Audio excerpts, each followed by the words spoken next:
Helen Hartsmith here again from the Heart of the Witch's Path YouTube channel. I hope you're having a good day. It's a little chilly here in the mitten. The late fall, early winter temperatures have finally decided to say hello. And so I have myself a hot beverage here in my "You Say Witch Like It's a Bad Thing" mug. How cute is that? So how are you? I'm doing well, doing very well. Let's have a chat. I was looking for subject matter as to what I wanted to film about to share with you this week, and I stumbled across this idea that I had a few weeks ago, and I was like, I think it's time that I film this video. So let's kind of consider this a chat, shall we? Let's get a mug of our favorite warm beverage. I am actually drinking some Honegar. This is hot water with some honey and some apple cider vinegar. That's really good for your immune system. My throat's feeling a little scratchy today, so I thought that this would be lovely. So let's get a hot beverage. And sit down and chat, shall we? So as I said, I had this idea a few weeks ago. I carry with me this cute little notebook that I like to write ideas for videos down in. And especially if you guys want me to do a video on something, I try to keep myself organized. And then I flip through and figure out, well, what do I want to film about? What do I want to talk about? Make notes, things like that. So this video is, I want to talk about some tips for doing witchcraft on a dime. With the way that the economy and inflation is kind of happening right now, most of us are even more aware of our spending right now, and sometimes we have to make choices as to what we're going to buy, and sometimes, food is more important than witchcraft supplies, and I totally get it because I've been there. So I was thinking about, well, what have I done in the past that has, kind of been on the cheap, so to speak, or, spending as little money as possible, things like that. And so I've got these tips that I have done myself that I thought that I would pass along. And it's so weird because I think I ended up with 10 items here. So this is kind of a top 10, kind of not a top 10, but let's get started. And the first thing that I wanted to talk about is actually shopping at the dollar store. The dollar store can be a really great place. And it's kind of funny because they're not even dollar stores anymore. Apparently they're $1.25 store. But okay, fine, whatever. I've done a couple of videos in the past about buying witchcraft supplies at the dollar store. And I definitely think that it is a great resource, especially if you're starting out. And honestly, for our coven, I know that we still have some things that we purchased at the dollar store back in the day when we first started the coven that we still use now. And so it's a great resource. So why not use it to its fullest? As I said, I did a couple of videos on buying things at the dollar store. I'll link those in the show notes. So if you haven't seen them, you can check them out. And that way kind of expand on that idea a little more and share some things that I actually found at the dollar store. I want to say the first one that I did, Kathy was with me, and we were looking at if you were a new witch and things that you could buy there. And then the second video is more as an experienced witch and some things that you could find there even if you had been practicing for a number of years. So I'll link those, check those out. The next thing that I can't stress enough, and I talk about this all the time, and that is upcycle and reuse. So for me, I house all of my herbs in upcycled glass jars. I saved jars from pasta sauces, from marinated artichoke hearts, anything like that, any product that came in a glass jar with the lid. Once you use that product, if you don't recycle it and, take it to a recycling place, or if you happen to have recycling pickup in your area, if you don't do that, then why not upcycle? Like I said, I put all of my herbs in upcycled jars. I have made candles in upcycled jars. I do that all the time. And I try to really have my eye set for that purpose when I'm looking at recycling things. I even have some plastics. Like I'm trying to quickly look around here. I try to organize using maybe some recycled upcycled plastic containers, things like that. Get creative. You can use cans to make candles in if you want. There's lots and lots of things. So be creative about how you're upcycling instead of just throwing things away. I think that's probably one of the most important things that I try to do in my practice when it comes to being on a dime kind of a thing. The next thing I want to talk about is crystals. I was trying to think about things that as witches we buy a lot of or want to buy a lot of, and I was trying to think of ways to do it on a dime. So crystals, I believe I've talked about these ideas before in the past, but it's great to kind of reiterate. If you are into crystals and are buying them for magical purposes, then the biggest thing you want to do is you want to educate yourself on the prices of crystals.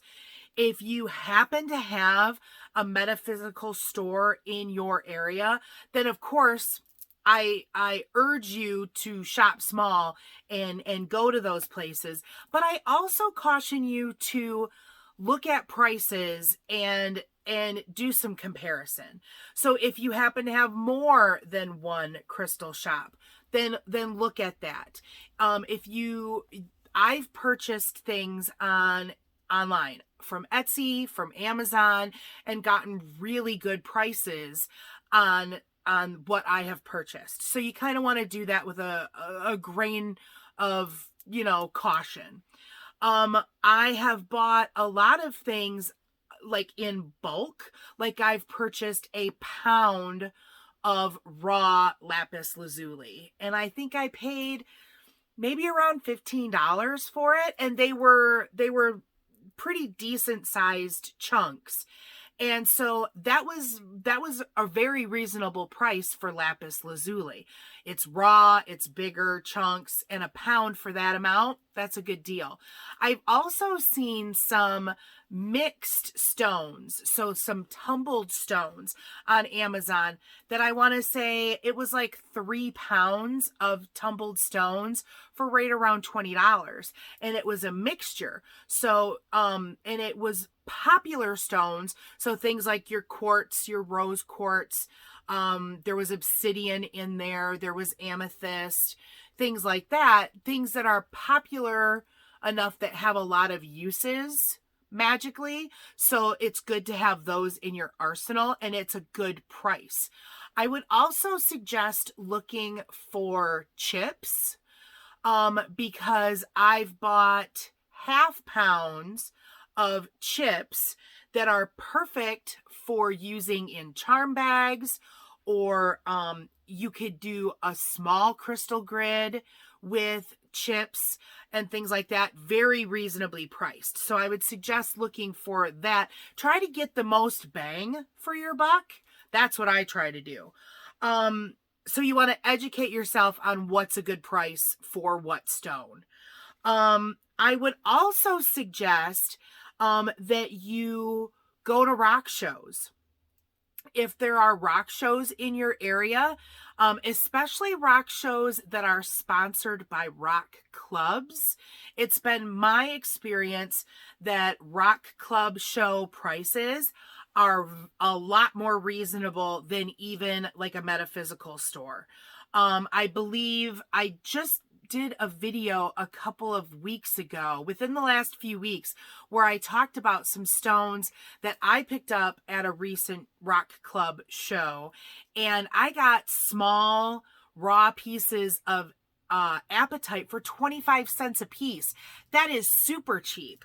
And so I would also say that it's been my experience in what I've purchased that raw stones tend to be cheaper than tumbled stones. And that's just because they have gone through the tumbling process. So that requires time, that requires grit, that requires different changes and things like that, and not knowing what the rock is going to look like when it comes out of the tumbler.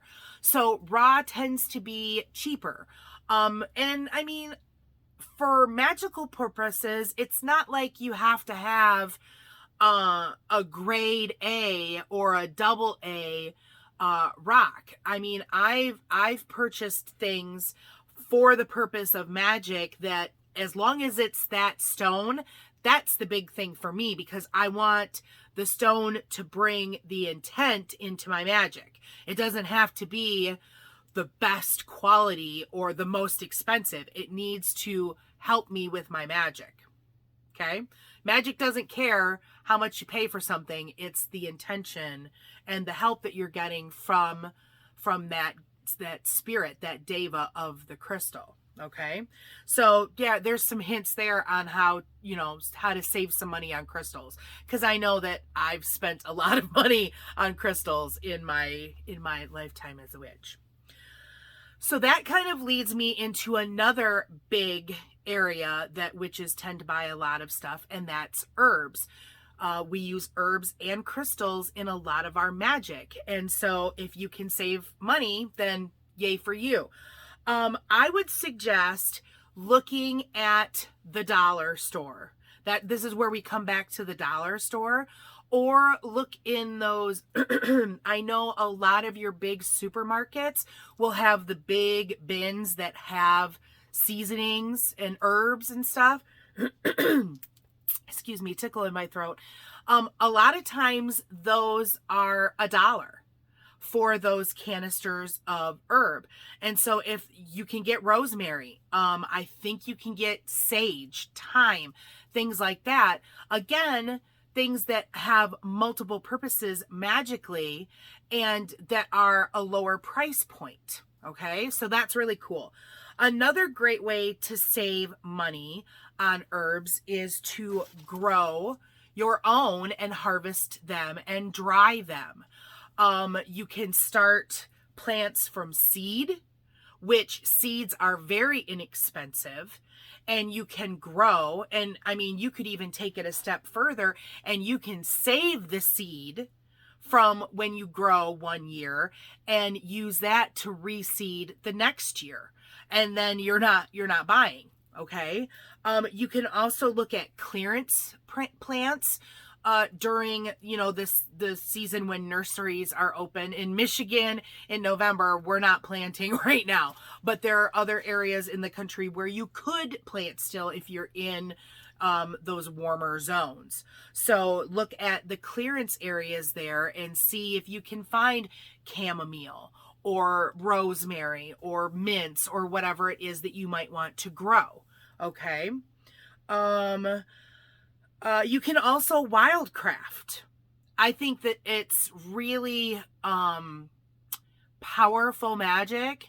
to grow and harvest or go out and wildcraft herbs out in the woods. I think it's beneficial because it's educational.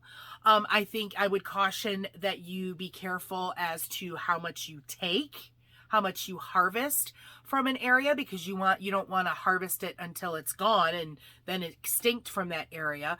But I mean, you can definitely, I have done that. I have wildcrafted things before, and that's free, except for your time and drying time. I would also say, I've kind of mentioned this, excuse me, both with herbs and with crystals. But to kind of reiterate, if you look at herbs and crystals that have multiple intentions, then you can save money. So for instance, peppermint, like I don't have my correspondences right in front of me, but mints in general have a lot of magical purposes. I want to say that luck might be in there.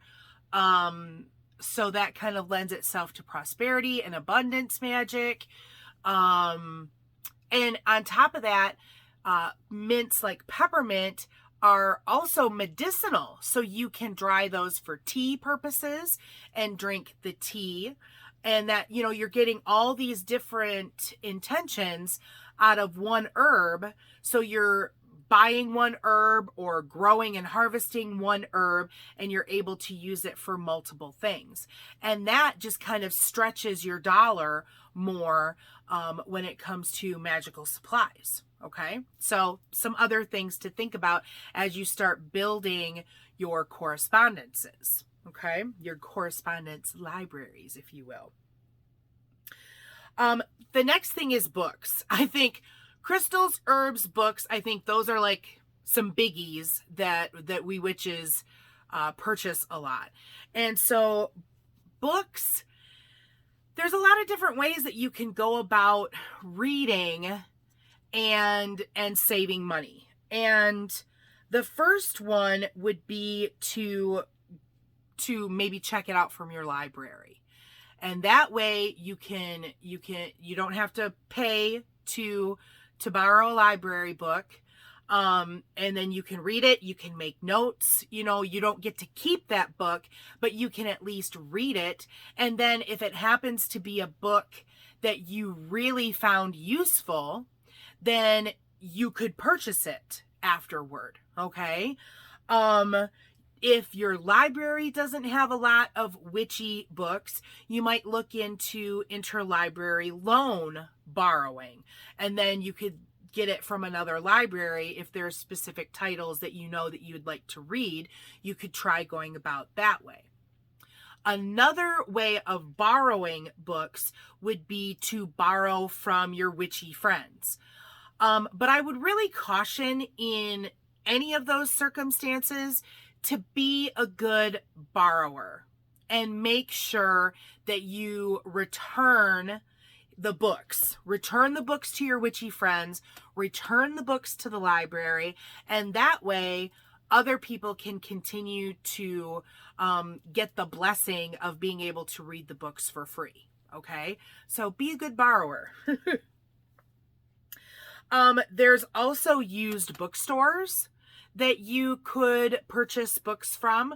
And I know sometimes, like looking in used books, sometimes you don't always get like the new titles, or it might take a long time to find a title that you're looking for. But if you're patient, then you can maybe find it. There's also websites out there. I know that for instance, Amazon does sell used books. I've never purchased used books, I don't think, from Amazon, so I don't have any experience there. But there is a website called Abe Books, and that is where you can purchase used bookstores. And it's kind of neat because it connects people with sellers. I think it's definitely around all across the country of the United States. And I've seen some Canadian sellers, but I don't know about like worldwide. I haven't really looked for books that I would know that. So But Books is a good resource for purchasing used books as well.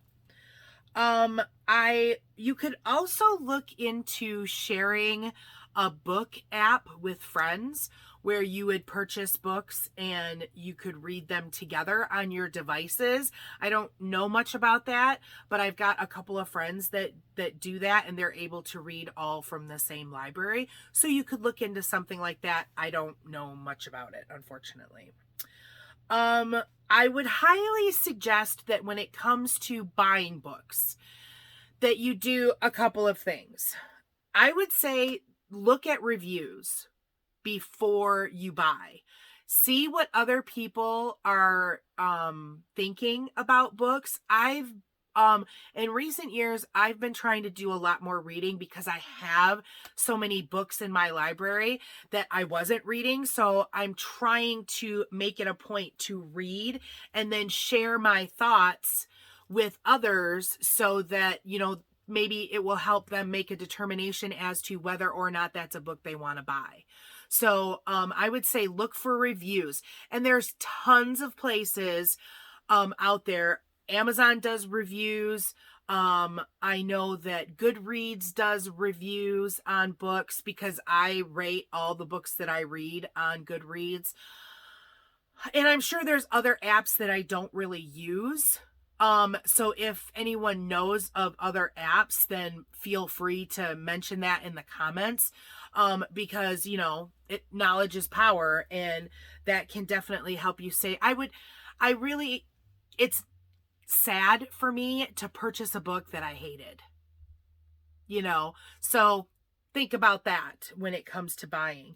And I would say that kind of the next step is that you want to build a library of good books. You want to build a library that you're going to reference, that you're going to go back to, and I need to review. I remember reading something about XYZ subject, and you can go back and, read it. I don't keep books in general. Like, I'm thinking about this. In general, I don't keep books that I didn't enjoy or that I didn't get a lot of good information from. And it might not be an immediate, donate or get rid of, but I try to go through my books periodically, just because space is limited and I'm trying to, make sure that I have only what I really want. So build yourself the library of books that works for you.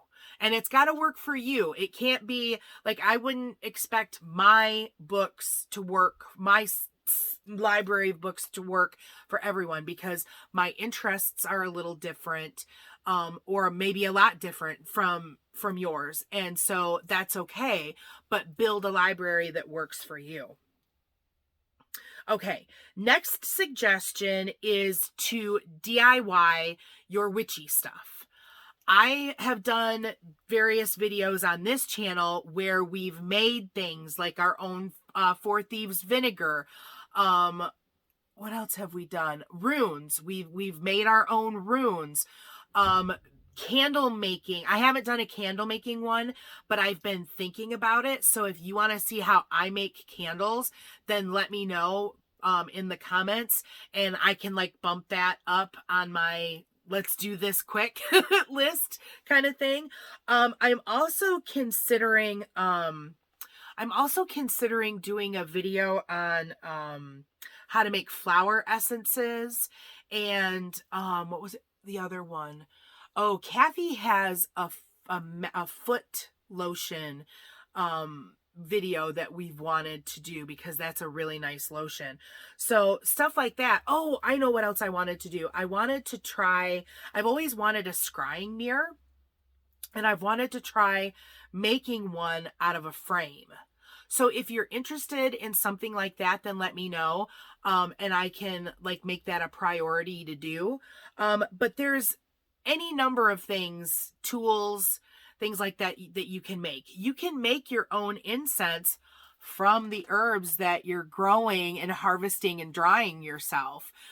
instead of buying. You can, like I said, you can make your own candles. There's lots of things that you can make that you can use in your witchcraft. So that's just a great way to save money. Next on my list is the internet. We do live in an age where it's incredibly easy to get information from the internet. And there is good information out there.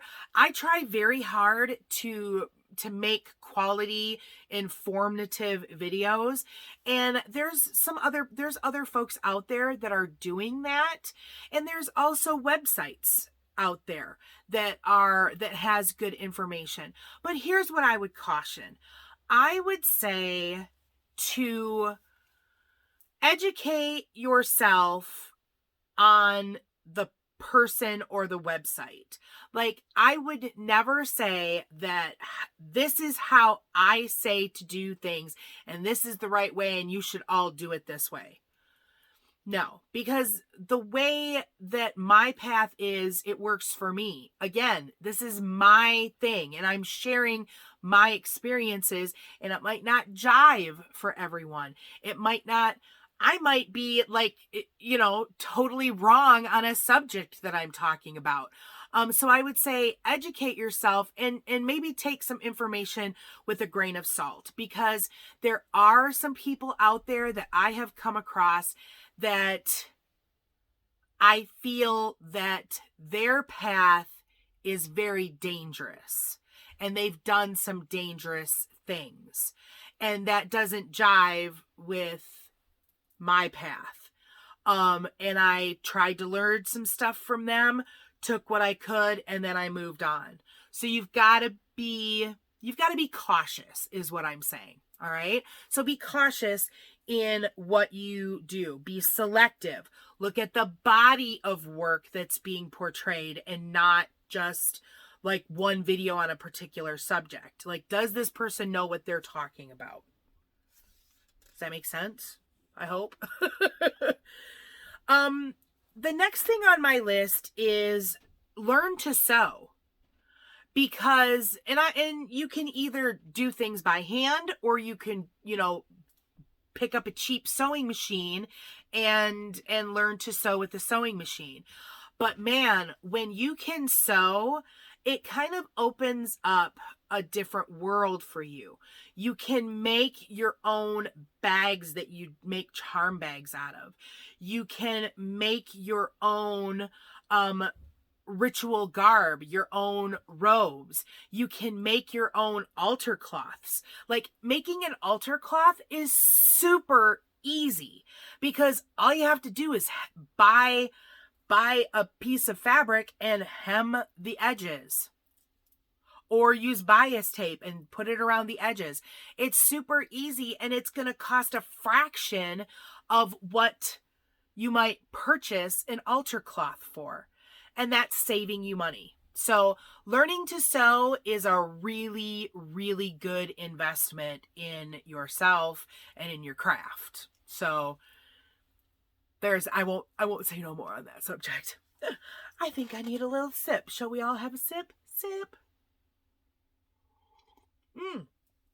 Oh, that Honeygir's good.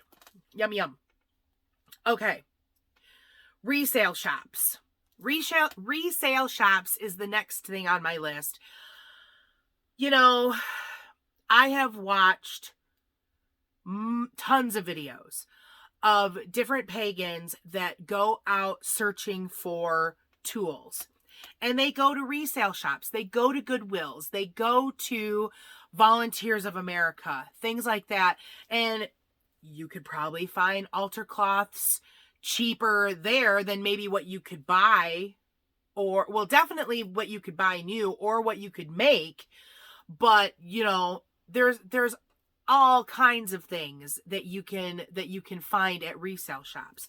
And I guess I would also at this point caution, if you're new or newer to the craft, don't feel that you have to get all your ritual tools straight away, because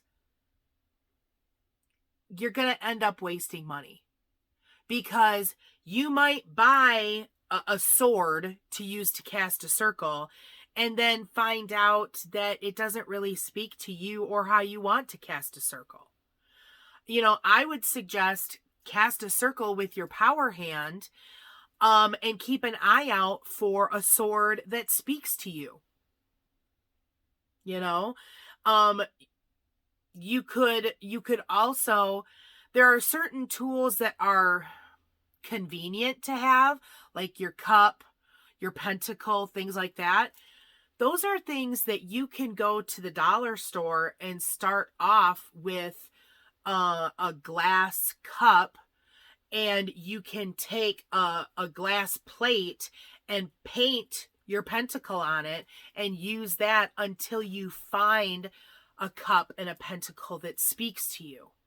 Okay? And even those tools, I mean, I think the cup is probably the biggest thing that I was thinking of, because, you know, if you're casting the circle and want a cup for wine or to mix water and salt together, then you need some kind of a vessel. But honestly, you could use anything. You could use a mug out of the cupboard if you wanted to.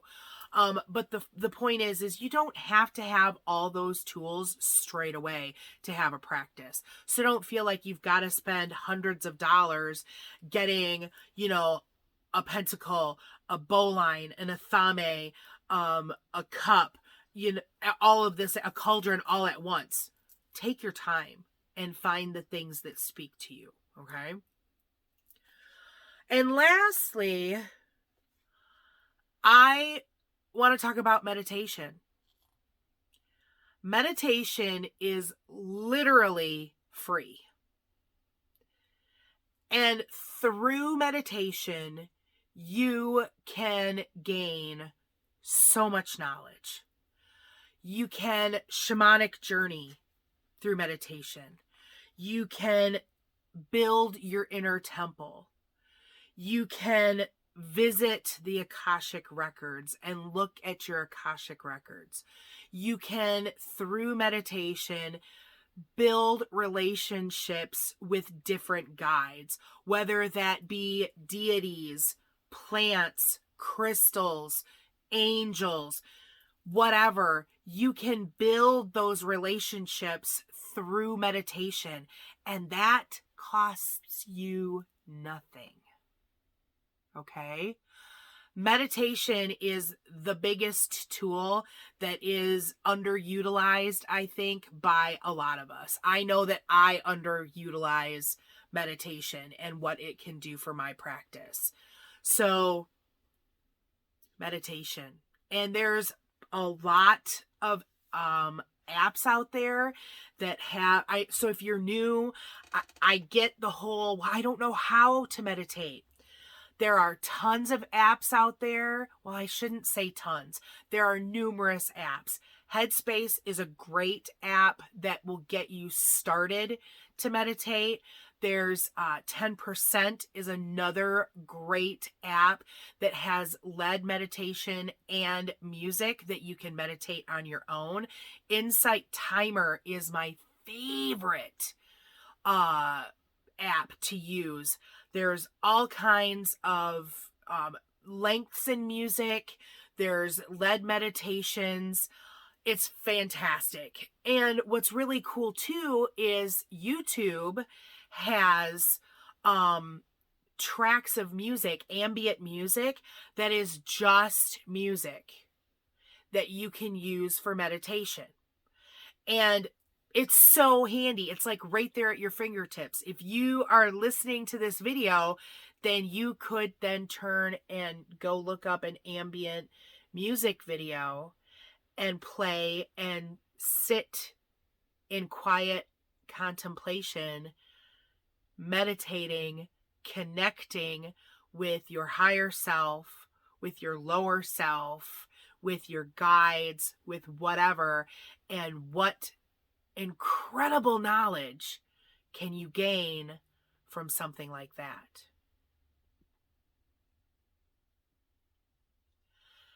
I think I'm just going to leave that video here. And just say, if you have a tip on how to witchcraft on a dime, then I for sure want to hear about it. So leave me a comment. I will leave links in the description box for those 2 videos that I spoke about. If you want to check those out, those dollar store videos. There will also be links in that description box for social media.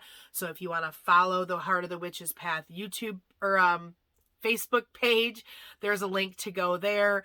My Instagram, Kathy's Instagram, you can check those out. If you enjoyed this video or learned something from it, then please give it a thumbs up. And if you haven't done so already, please hit the subscribe button. And if you click the bell notification, then it will let you know every time I post a new video. Okay? That's helpful for me.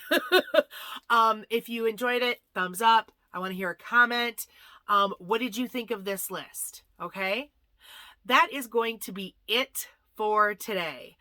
Thank you so very much for taking the time to, enjoy, hopefully, what I have to say and what tips I have to share. And thanks for having a little beverage with me. Until next time, thanks for walking the path for a little while with me. Blessed be.